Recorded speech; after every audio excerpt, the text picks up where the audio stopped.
Discovery Health Channel.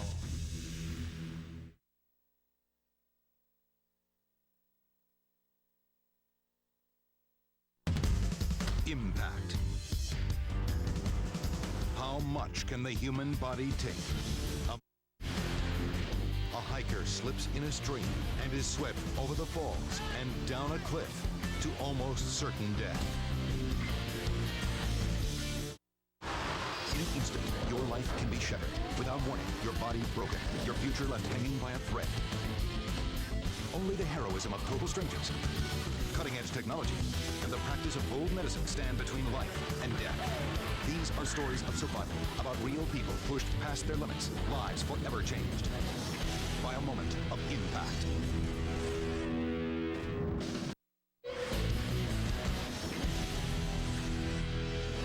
Three hikers set out on a wilderness adventure. One of them slips and is swept over the falls. Trying to rescue him nearly kills them all. Glacier National Park, Montana. Vast and beautiful, it's a hiker's paradise.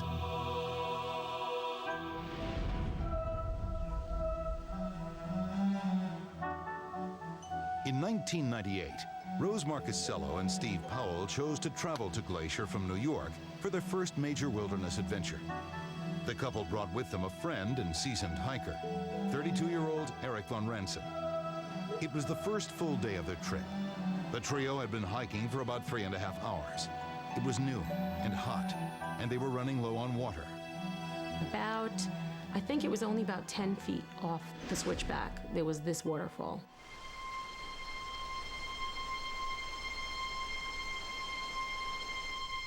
Steve and Eric decided to head toward it. We broke the first rule, which is not to get off the trail. Steve found a little platform near the falls, while Eric headed upstream to find his own spot. Eric stepped out onto the rocks to fill up his bottle.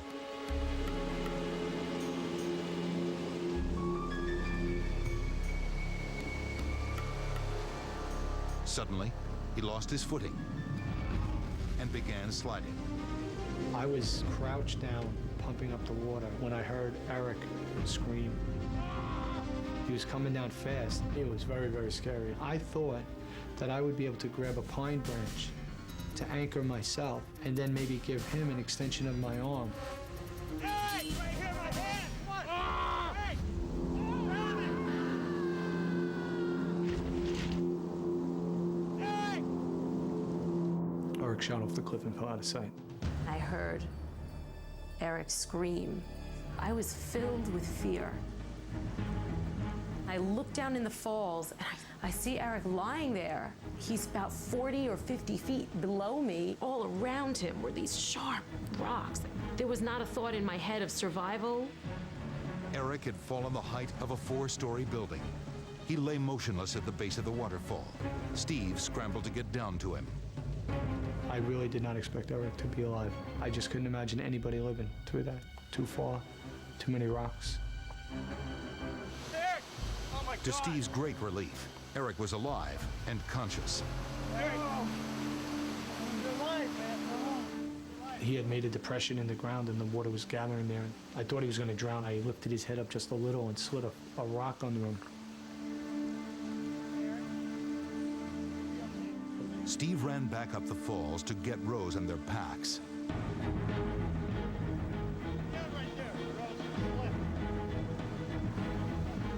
They were very concerned about Eric being in the cold water. They needed to get him to higher ground. The only way to do that was to pick him up. Everything we did, we knew we had to do, but at the same time, every single step we took, in my mind, I was horrified. It went against every rule of first aid. You're never supposed to move a person who's injured, let alone someone who has fallen 40 feet down onto rocks in a waterfall. As Rose and Steve struggled with Eric's 6'5", 225-pound frame, another hiker happened to see them. He helped them move Eric and make him as comfortable as possible. Come on, Eric. Easy. Thank you. Put It was obvious from the pain Eric was in that he had serious internal injuries. They didn't think he would live long. The other hiker offered to go get help. The closest ranger station was 13 miles away, a 6-hour hike at best. I circled the ranger station so he knew where he was going, and he just ran. They were alone again. There was nothing they could do for Eric but try to keep him awake and warm. I knew that we needed Eric to keep talking, because I knew that if he stopped talking and if he fell asleep, that he'd be in trouble. The afternoon hours began to slip away.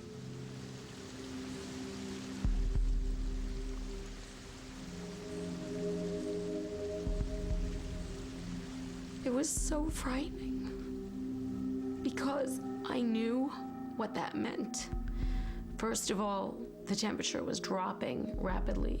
The temperature dropped about 30 degrees, so we were freezing and we were wet. No,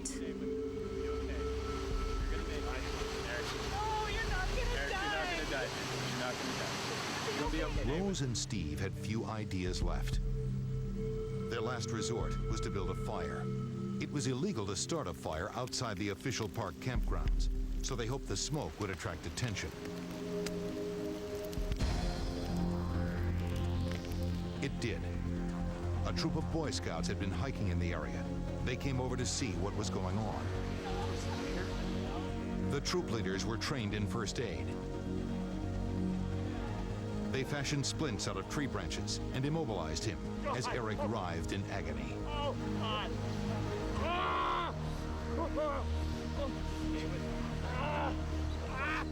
In the meantime, the scouts came up with an idea. They knew the most likely possibility for rescue was by air. Using what they had at their disposal, they wrote the word help in duct tape on a bedroll. They hoped it would be big enough to be seen from above. It was now almost 4 p.m. The Boy Scouts had to leave to get to their camp before dark. Once again, the 3 friends were left alone in the wilderness, with one of them on the verge of death. Even if help came, I truly did not believe Eric was going to make it at all. We were really at our moment, our weakest moment mentally, and we heard a helicopter. Rose, helicopter. Hey, Rose, get something bright. Eric had a bright orange windbreaker, was waving it wildly because everything's green and brown around us. Very difficult for a helicopter to look down and see people. There was no indication that the helicopter saw them. The helicopter made 3 passes and then it went away.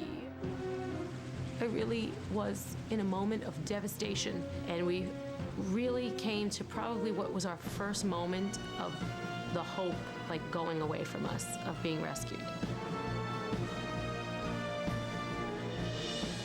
It was 7:30 p.m., and the temperature was plummeting. Rose and Steve found themselves facing a cold, dangerous night in the mountains of Glacier National Park. How could he survive was the question. Not, he's going to die. It's, how is he not going to die?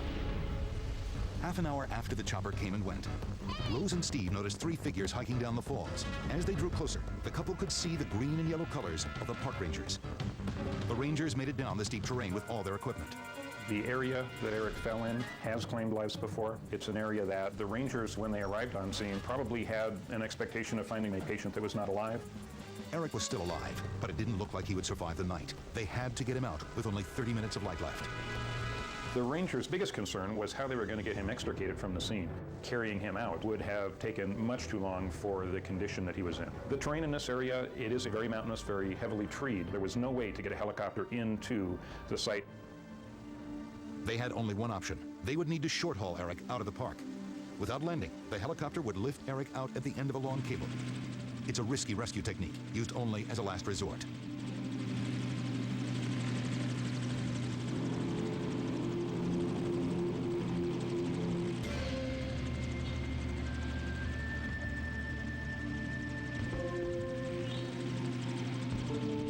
As Eric hung precariously below the rescue helicopter, the pilot headed down the mountain.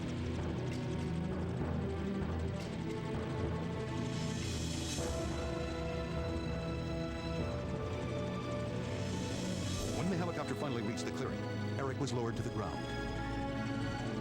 There, another helicopter from Alert Medical was waiting to take him to Kalispell Regional Medical Center in Montana. By then, it was almost dark. Any later, and the rescue would have been called off. By the time Eric got to the emergency room, nearly 10 hours had passed since his fall. I was just amazed he was alive, because most of the people that probably do all that don't come to the emergency room, they go to the morgue. He was severely dehydrated and hypothermic. Doctors hoped it wasn't too late to save him. His head hurt, his chest hurt. All along his right side, he was just tender to any movement. Putting my stethoscope on him, it was excruciating. I knew it hurt him to breathe. Every time he tried to take a deep breath, his breath would be cut because of the pain. We could see his hip was deformed. We rolled him over to check his back. Every vertebra would stand the chance of being fractured. Dr. Lara ordered a series of x-rays. When Eric fell from the top of the cliff, he plummeted 40 feet and landed on his right side. He fractured and dislocated his right hip, broke all of his ribs, burst the 12th thoracic vertebra, and fractured the 5th vertebra in his neck, causing pieces of bone to press against the spinal canal. He also cracked his right cheekbone and fractured his skull, causing bleeding in his brain. Amazingly, Eric was still alert and conscious, but paralysis was a major concern.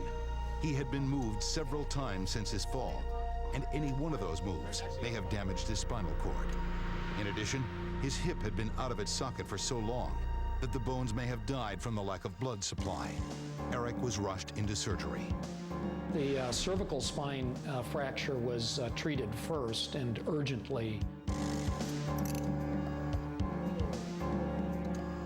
The surgical team carefully removed the shattered vertebra in Eric's neck.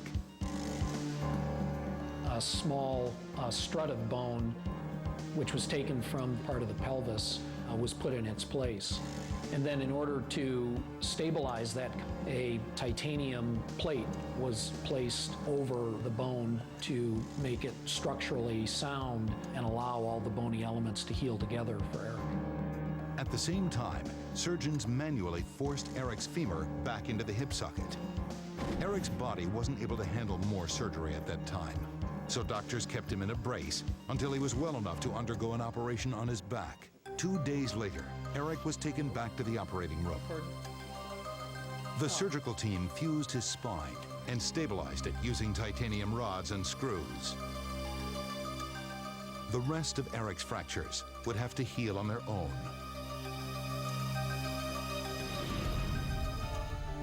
Eric was in the hospital for 2 weeks.